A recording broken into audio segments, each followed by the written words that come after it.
नमस्कार साथियों, BDR learning channel में पुनः आपका बहुत बहुत स्वागत है। दोस्तों, प्री बोर्ड परीक्षा 2024-25 अंतर्गत इस वीडियो में हम कक्षा 10वीं विषय इंग्लिश के समाधान देखने वाले हैं। आप डिटेल में प्रश्न पत्र के सॉल्यूशन इस वीडियो के माध्यम से देख सकते हैं और आपने क्या आंसर किया है उनका मिलान भी कर सकते हैं। आपका पेपर 4 सेक्शन में डिवाइड था। पहले सेक्शन, जिसको रीडिंग सेक्शन कहा जाता है, सेक्शन ए, उसमें आपको एक पैसेज दिया गया था जिसमें प्रश्न दिए गए थे जिनके उत्तर आपको पैसेज से ढूंढकर लिखना था। पहला प्रश्न है, why do people visit hill station during the summer? लोग ग्रीष्मकाल यानी समर के दौरान हिल स्टेशन पे भ्रमण के लिए क्यों जाते हैं? यदि आप इसका आंसर ढूंढेंगे तो आपको मिलेगा दूसरी लाइन में, people went to escape the heat of the plains. इस प्रकार हम देखेंगे बी वाला, to escape the heat of the plains, आपका सही उत्तर हो जाएगा। दूसरा प्रश्न है, what makes hill station perfect for relaxation? इसका उत्तर आपको मिलेगा तीसरी लाइन में, the cool and fresh air makes them a perfect retreat for relaxation. यहाँ पर हमारा उत्तर हो जाएगा the cool and fresh air.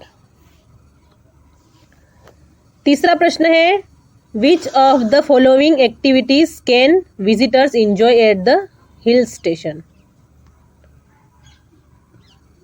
इसका प्रश्न हमें मिलेगा यहाँ पर, visitors can enjoy activities like trekking. Trekking B वाले में दिया हुआ है, तीसरे का आंसर हो जाएगा बी। ये जो पैसेज होते हैं बहुत ही आसान होते हैं, आपको सिर्फ इसे अच्छी तरीके से रीड करना है। यदि आप इसे अच्छी तरीके से रीड करते हैं और क्वेश्चन को समझने की कोशिश करते हैं तो आप आसानी से सही विकल्प का इसमें चयन कर सकते हैं। चौथा प्रश्न था, which hill stations are mentioned in the passage? Passage में किन हिल स्टेशंस को मेंशन किया गया है? तो यहाँ पर जब हम देखेंगे, शिमला, दार्जिलिंग एंड ऊटी। विकल्प ए में लिखा हुआ है ऊटी, शिमला एंड दार्जिलिंग, तो इसका सही उत्तर हो जाएगा ए। अगला प्रश्न है, what do local markets at hill station offer? इसका उत्तर मिलेगा आपको इस लाइन में, and taste local cuisine, souvenirs and taste local cuisine. B वाला उत्तर इसका सही उत्तर हो जाएगा। प्रश्न क्रमांक 2 में भी पैसेज को केयरफुली पढ़ना है और नीचे लिखे हुए प्रश्नों का आंसर करना है। ये पैसेज आपका मॉडल प्रश्न पत्र में आया हुआ है, जिसे मैंने अच्छे से एक्सप्लेन भी कर दिया था। यदि आप देखना चाहें इसके डिटेल में आंसर, तो आप मॉडल प्रश्न पत्र कक्षा 10वीं का देख सकते हैं। अभी के लिए इसके उत्तर देख लीजिए। पहला है, what does discipline do for child? यदि आप पैसेज में इसका आंसर ढूंढेंगे पैसेज को ध्यान से पढ़ने के बाद, तो यहाँ पर आपका उत्तर पहला A, it forms character and makes him a fit citizen, इसका उत्तर हो जाएगा। दूसरा है, what evils does a child pick up when he is allowed to do what he likes? इसका आंसर हो जाएगा C, he becomes wayward। Third है, according to the text above what is a good habit? इसका answer होगा आपका option C, avoiding things that are injurious. चौथा है, which of the following is the appropriate title for the above text? इसका title हो जाएगा importance of discipline. Fifth वाला है, what does the word spoiled mean in the above passage? Spoiled का meaning होता है डिस्ट्रॉयड। सी इसका राइट आंसर हो जाएगा। क्वेश्चन नंबर 3 में पैसेज को केयरफुली पढ़ना है और इसके नोट्स बनाना है, और साथ ही इसका टाइटल, जो सुटेबल टाइटल है, वो भी देना है।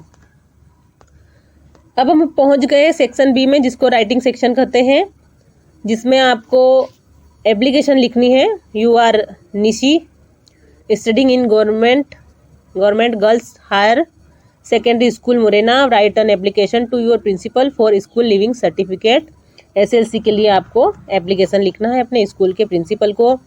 इसी के अथवा में दिया गया है, you are Rahul residing at 432/4 behind government hospital Bhind, write a letter to your friend inviting him to attend your sister's marriage ceremony. आपकी बहन की शादी में आपकी दोस्त को इनवाइट करने के लिए आपको इसमें लेटर लिखना है।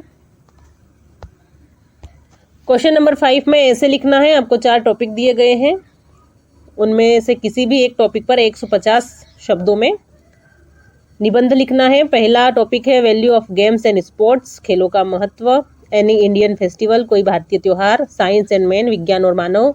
इम्पोर्टेंस ऑफ ट्रीज, पेड़ों का महत्व। इसी के अथवा में एक पैराग्राफ लिखने के लिए कहा जा रहा है 150 वर्ड में। ऑनलाइन एजुकेशन, ऑनलाइन शिक्षा पर आपको पैसेज लिखना है, या तो आप ये कर सकते हैं या ये। क्वेश्चन नंबर 6 में आपको एक पिक्चर दी गई है, ये रेलवे स्टेशन की पिक्चर है और इसके बारे में आपको 75 वर्ड्स में लिखना है। सेक्शन सी जो ग्रामर सेक्शन है, उसमें पहला क्वेश्चन दिया गया है। सेक्शन सी का पहला प्रश्न और प्रश्न पत्र का 7वां प्रश्न है। Fill in the blanks choosing the correct alternative given in the brackets. First है Holland is European country. A an the article का यूज करना है। यहाँ पर आंसर आ जाएगा अ।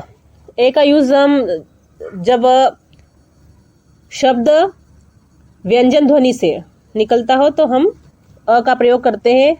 स्वर ध्वनि से निकलने वाले शब्द के लिए हम अन का प्रयोग करते हैं। यहाँ पर ये शुरू भले ही वोवेल से हो रहा है, वोवेल कैरेक्टर से शुरू हो रहा है, बट जब हम इसको पढ़ते हैं, इसका उच्चारण करते हैं, तो हम इसे यूरोपियन कंट्री बोलते हैं। इसी के कारण यहाँ पर ए का प्रयोग हो जाएगा। दूसरा क्वेश्चन है ही is very lazy, he does, वह बहुत आलसी है इसलिए वह कुछ नहीं कर सकता है। तो he is very lazy, he does nothing, nothing हो जाएगा। थर्ड है the train on the platform, यहाँ पर आ जाएगा the train arrived on the platform. चौथा he died of cancer, he died of cancer, of इसमें फील करना है। पांचवा है रितु हैज मैनी फ्रेंड्स हो जाएगा, रितु के कई दोस्त हैं। नेक्स्ट है we ought to serve our nation, हमें अपने देश की रक्षा करनी चाहिए। क्वेश्चन नंबर 8 में डू वाज डायरेक्टेड करना है। फर्स्ट दिया गया है if he does not take taxi he will not reach the station on time. Rewrite using unless, unless का प्रयोग करना है, जिसके बारे में डिटेल में मैंने पिछले वीडियो में जब इंग्लिश का पेपर सोल्व किया था तो बता दिया था कि अनलेस का प्रयोग कैसे किया जाता है। अनलेस का हम प्रयोग करेंगे सबसे शुरुआत में। अनलेस, इफ को हटा देंगे और लिखेंगे अनलेस ही। अब जब हम अनलेस का प्रयोग करते हैं तो यहाँ पर से डज नॉट हट जाएगा। Unless he take a taxi he will not reach the station on time. दूसरा है Mamta goes to school every day. Make interrogative, ये प्रेजेंट इंडिफिनिट या सिंपल प्रेजेंट का टेंस है और उसी के अंदर इसको इंट्रोगेटिव में बनाना है। जब हम सिंपल प्रेजेंट टेंस को इंट्रोगेटिव में बनाते हैं तो हम डू या डस हेल्पिंग वर्ब का प्रयोग करते हैं। तो यहाँ पर ममता सिंगुलर पर्सन है तो उसके साथ डस का प्रयोग होगा, डस।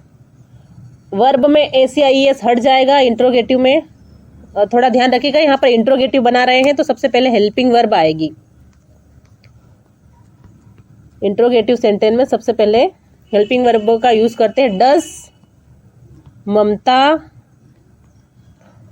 वर्ब में से एस या ई एस हट जाएगा। Go to school every day, does Mamta go to school every day, और लास्ट में क्वेश्चन मार्क। थर्ड है Harish is so tired that he can not walk any more, rewrite using too to. इस वाक्य में so that को हटाकर to to का प्रयोग करना है, तो हम लिखेंगे हरीश इज, सो के स्थान पर टू का प्रयोग होगा, फर्स्ट वाले टू का। दैट को हटाने के बाद में Harish is so tired, that के स्थान पर आएगा too walk, he can not इसमें हट जाएगा, walk any more, Harish is too tired to walk any more. चौथा है Sania played tennis, change into negative. Simple past या पास्ट इंडिफिनिट का ये टेंस है जिसको नेगेटिव में कन्वर्ट करना है। सबसे पहले हम सब्जेक्ट लिख देंगे सानिया।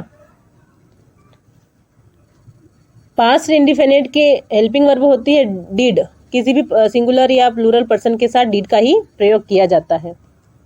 तो सानिया डिड, नेगेटिव बनाना है तो नॉट भी यूज होगा, डिड नॉट।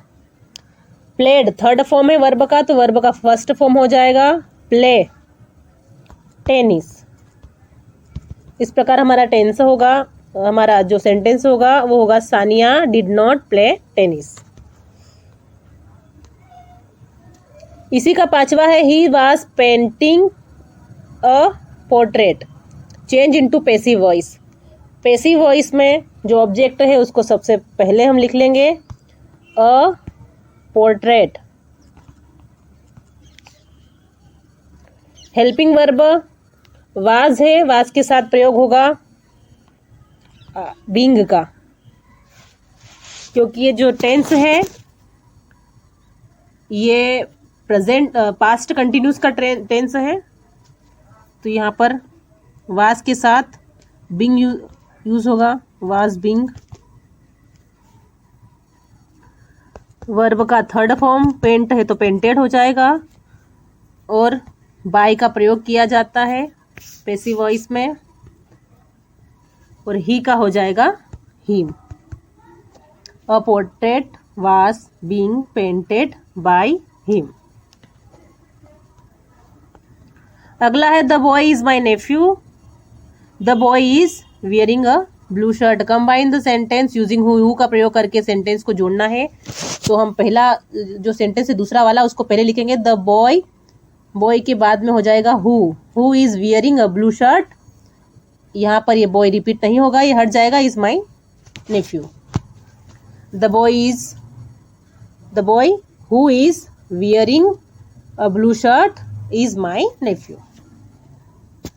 अगला है to answer this questions is easy, rewrite the sentence beginning with it. It का शुरुआत में प्रयोग करके सेंटेंस को चेंज करना है, तो इस प्रकार से हो जाएगा it is easy to answer this question. ठीक, अब हम आ चुके सेक्शन डी में, जो आपके टेक्स्ट बुक से रिलेटेड इसमें प्रश्न पूछे गए हैं। पहला प्रश्न है the bakers are known in Goa as Poder. Second है according to Nelson Mandela what comes naturally to human heart, B love.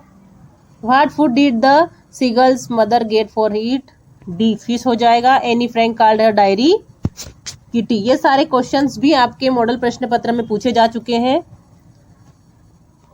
आप इन्हें ठीक प्रकार से तैयार कर ले। में क्वेश्चन नंबर 10 में आपकी पाठ्य पुस्तक से कुछ पैसेज उठाया गया है, कुछ प्रोस उठाया गया है, जिसमें से आपको प्रश्नों के उत्तर ढूंढकर लिखने हैं। इनके प्रश्न आपको इसी पैसेज में मिल जाएंगे यदि आप पैसेज को ध्यान से पढ़ते हैं तो।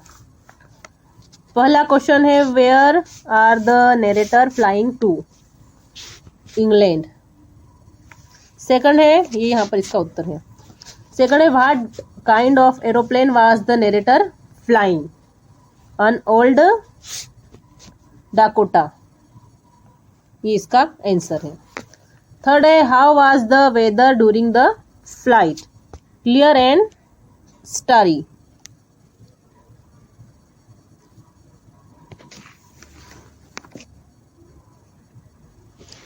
नेक्स्ट है इसी का बी वाला, from which poem have the above lines been taken, ये जो पंक्तियां हैं किस कविता से ली गई है, तो ये पंक्तियां टाइगर इन जू नामक कविता से ली गई है। सेकंड वाले का हो जाएगा सॉफ्ट एंड क्वाइट, और थर्ड है according to the poet where should the tiger ideally be, तो इसका आंसर हो जाएगा hiding in the shadow and tall grass. आगे के क्वेश्चन आपकी पाठ्य पुस्तक से रिलेटेड है, जिसका अध्ययन आप कर लेवे। यदि वीडियो आपको अच्छा लगा हो तो वीडियो को लाइक कीजिएगा, अपने दोस्तों तक वीडियो को शेयर कीजिएगा, और चैनल पे यदि आप नए हैं तो चैनल को सब्सक्राइब कर लीजिएगा। मिलते हैं नेक्स्ट वीडियो में। Thank you.